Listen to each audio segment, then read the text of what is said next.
tumakbo siya papunta ng hospital kung saan isinugod ang kanyang asawa na si Melinda. Nasa munisipyo siya nang matanggap ang tawag ng security detail ng asawa at ipaalam sa kanyang na aksidente ang sinasakyan nito. Derek, anak, bungad sa kanya ng kanyang mama, kasama nito ang kanyang mga kapatid at ang kanyang papa. Mama, where's my wife? She is in surgery now, son. Mama, hindi ko kakayaning mawala ang asawa ko. You need to be strong, my son. How could this happen to my wife, Mama? I don't know, iho. Son, tatagan mo ang loob mo, nandito kami para sa iyo. I don't know, Papa, she is my everything, we know, son. Makalipas ang ilang sandali ay lumabas si Lance, kasama si Dr. Cruz, head surgeon ng hospital na pagmamay-ari ng pamilya ni Lance. Mayor, wika sa kanya ng doktora, mabilis siyang tumayo at agad siyang lumapit sa doktora. Kumusta ang asawa ko, Mayor? Kinalulungkot ko, ginawa namin ang lahat ng aming makakaya. Mrs. Mondregal suffered from acute internal hemorrhage. No, tell me it's not true. Binalingan niya si Lance at hinawakan niya ang kwelyo ng lab coat nito. Do something, everything, hindi pa patay ang asawa ko. I'm sorry, Derek, there is nothing we can do. Akmang susuntukin niya si Lance sa sobrang hinagpis na nararamdaman niya nang pigilan siya ng mga kapatid. Kuya, please, binitawan niya si Lance at mabilis ang paang tinungo niya ang operating room kung nasaan ang kanyang minamahal na asawa. What he saw was Melinda's lifeless body habang nakapalibot dito ang mga nurses at iba pang doctors. Nilapitan niya ang asawa at buong higpit niyang niyakap. How could his wife leave him like this? Melinda, sigaw niya at tumatangis siyang lumuluha. Mayor, maya-maya pa ay tawag sa kanya ni Dr. Cruz. Nasa likuran nito ang kanyang pamilya na bakas din ang pagdadalamhati. I'm sorry, Mayor, may dapat ka pang malaman, malungkot na sambit ng doktora, and what he heard next broke him to pieces. Mrs. Mondregal was 12 weeks pregnant, Dr. Sebastian. Her OB saw her when she was brought here and immediately informed me with your wife condition. I'm sorry. Melinda, tumatangis na tanging naisigaw niya at agad siyang nilapitan ng kanyang mama na kagaya niya ay lumuluha rin. Mayor Derek Mondregal life stopped that day when his wife and unborn child died. Hoy babae, napahawak si Mubite sa ulong tinamaan ng una na binato ni Helen, ang bruha niyang pinsan.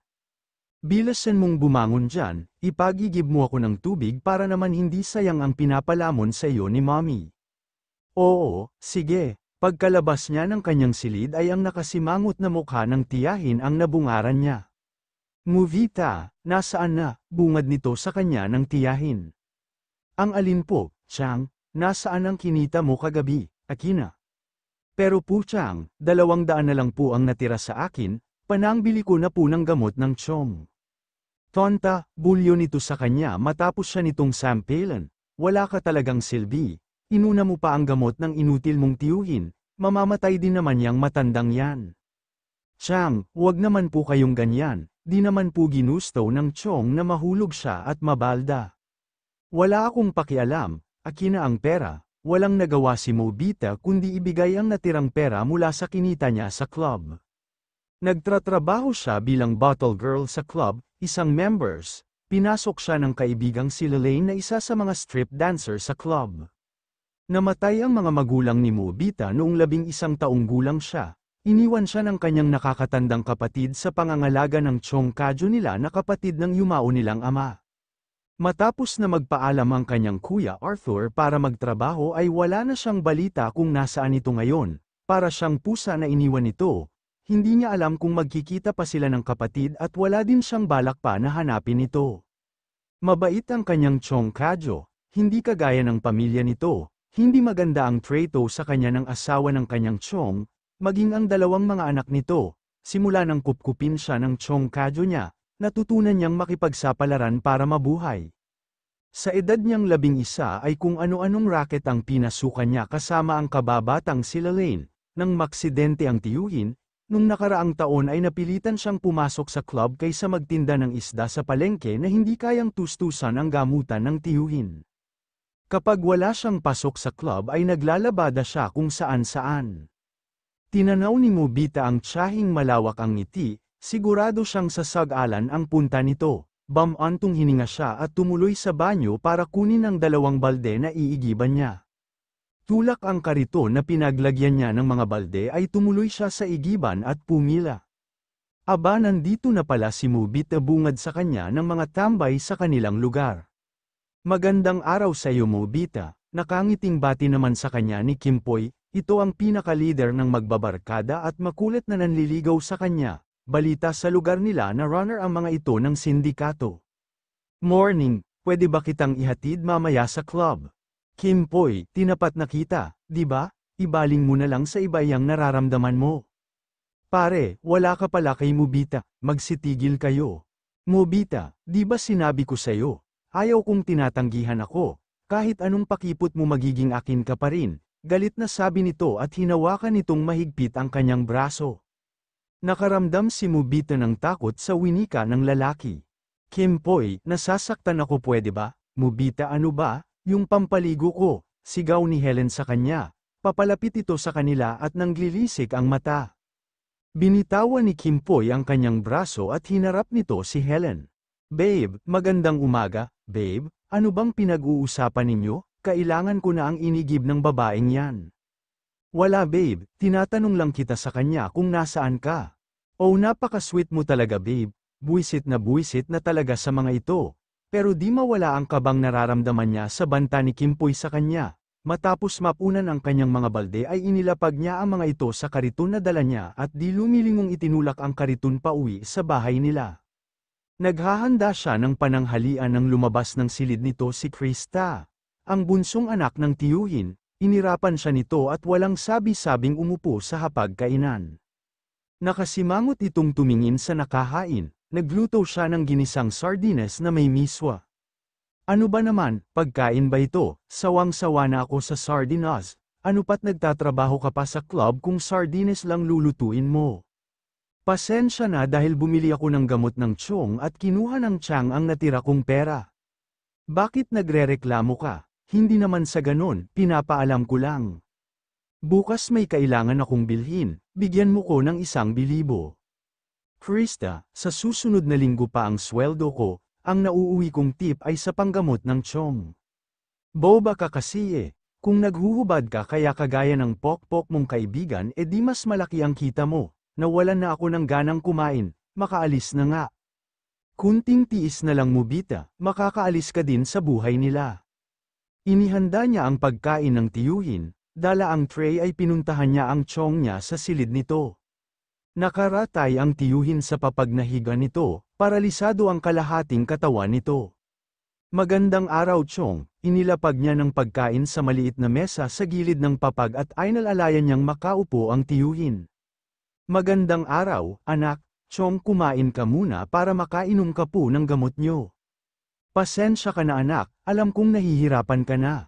Umiling siya at inumang ang kamay na may hawak ng kutsara para subuan ito, binuka nito ang bibig. Chong, wag mo akong isipin, ayos lang po ako, anak, kung buhay lang ang mga magulang niyo at kung kasama mo ang kuya mo, hindi sana ganito ang buhay mo, patawarin mo ako, hindi kita naalagaan bagkos ay naging pabigat ako at ang pamilya ko sa iyo. Chong, napakaswerte ko po at kinupkup po ninyo ako, nagpapasalamat po ako at di ninyo ako pinabayaan, kaya natin ito, Chong. Salamat, anak, napakabuti mo, kain na po, para po mabilis kayong gumaling. Nakangiting pinanood niya ang tiyuhin, isa lang ang alam ni Mubita ang tiyuhin ang tanging pamilyang meron siya, matitiis pa niya ang lahat para dito. Girl, di ka pa ba mag-aayos, malalay tayo sa club. Kababata niya ito, si Lalaine ang naging sandigan niya mula nang iwan siya ng kapatid na si Arthur sa pangangalaga ng tiyuhin.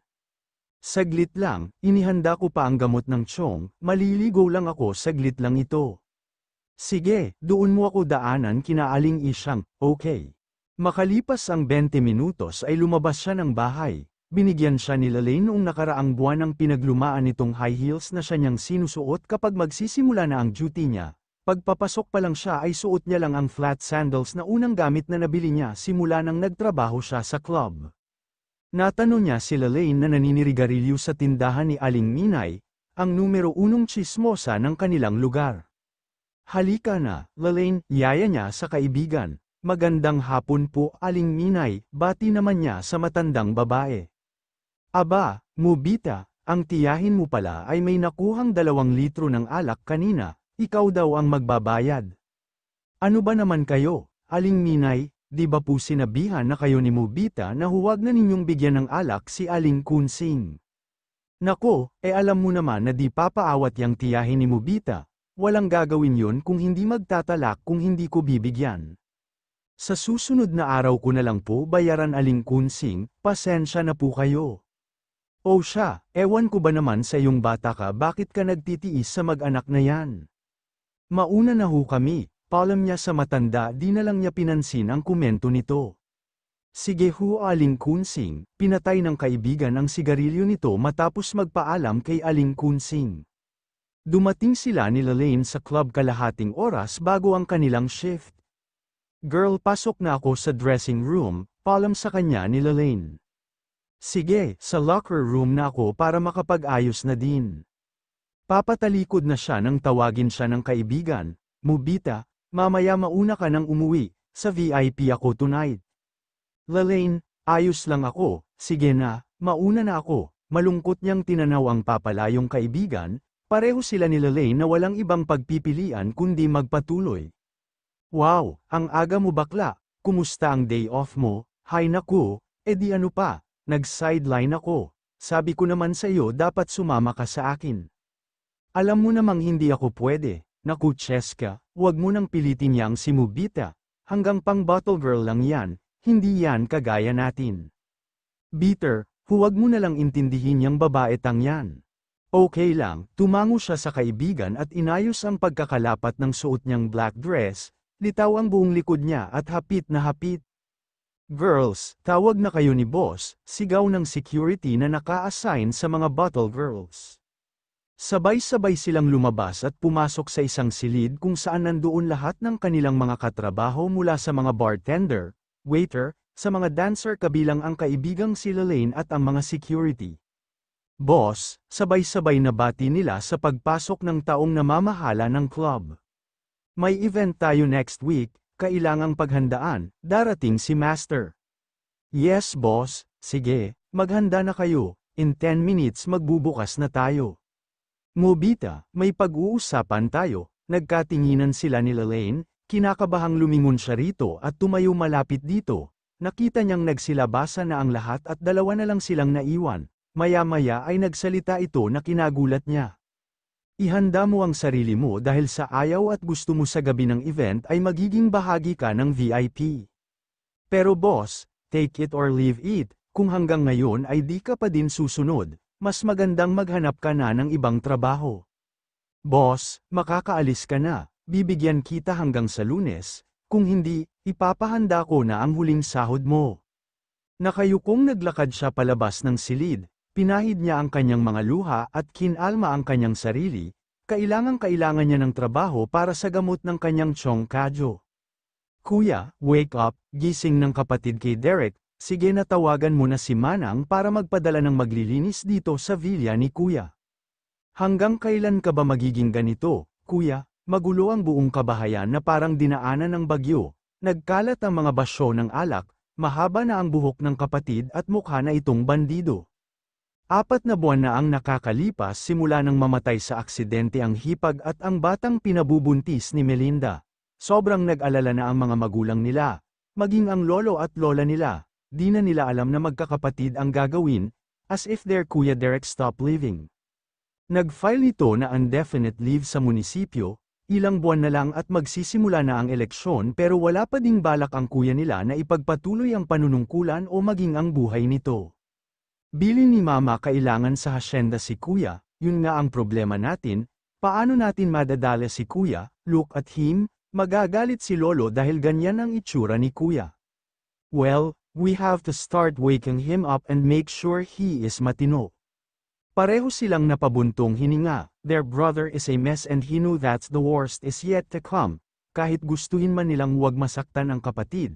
Kaya lang ay nakatakda itong mas masaktan pa and this time, his brother will be shattered. Nakakasilaw na liwanag at maingay na paligid ang nagpagising kay Derek.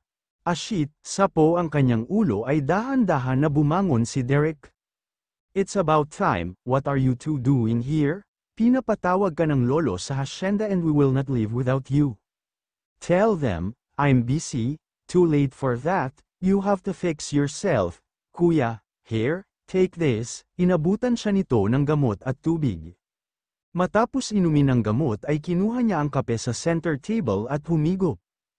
Ah, this is so good, mahinang bulong niya sa sarili. Hindi niya maalala kung kailan siya huling uminom ng masarap na tasa ng kape. It's important that you will come with us, Kuya. Lolo is serious this time and I don't think we can sway him. Lahat silang magkakapatid ay mas takot sa lolo nila kaysa sa kanilang papa. Napaka-diplomatikong tao ng kanilang ama habang ang lolo nila ang delikado. Kuya, hold yourself together and get ready, you will face the dragon.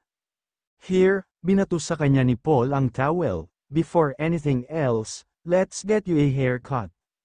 Back off, Derek no na mukha siyang ermitanyo dahil mahaba na ang kanyang buhok. Come on kuya, like the old times, promise I haven't lost my touch yet, you're crazy.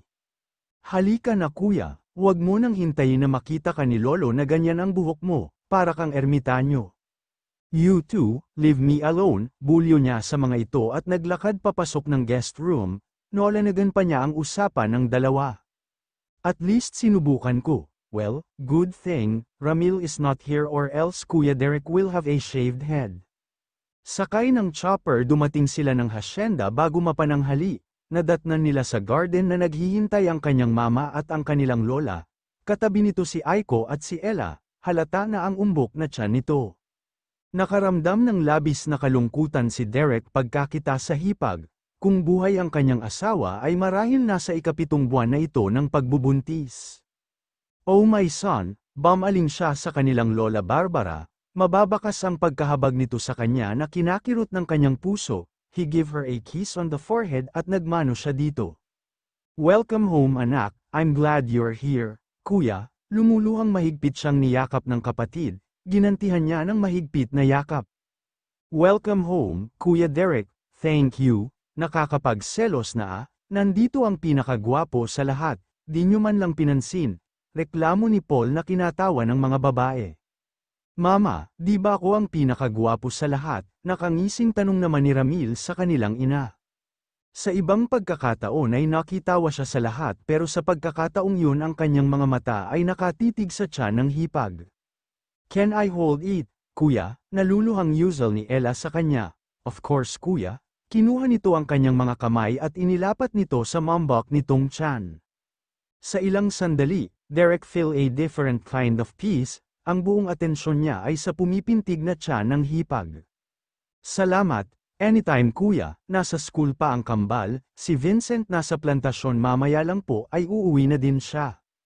He feels jealousy seeing her sister-in-law glowing sa kabila ng pinipigilang luha nito. Maybe just maybe Melinda was the same if she is alive. Iho, pukaw sa kanya ng kanilang mama, naghihintay na ang papa mo at ang lolo mo sa library. Nagtataka siya kung bakit, base sa pagkakasabi ng mama niya ay usapan ito sa pagitan lang nila ng papa at lolo niya. Sige po, tinanguan naman niya ang mga kapatid at hipag, bakas sa mga ito ang pag-alala. Kumatok si Derek bago niya itulak ang pintuan pabukas. Nakita niya ang ama niyang nakaupo sa pang-isahang sofa at ang kanyang abuelo naman ay nasa kaharap na upuan ng ama. Sit down, pinatawag niyo daw po ako, bungad niya sa ama at lolo matapos siyang maupo sa harapan ng mga ito. Inilapit ng ama ang isang baso sa harapan niya at sinalinan ng whiskey, take this, we all know that you used it by now. Hindi na ako magpapaligoy-ligoy pa, anong gusto mong mangyari sa buhay mo Derek?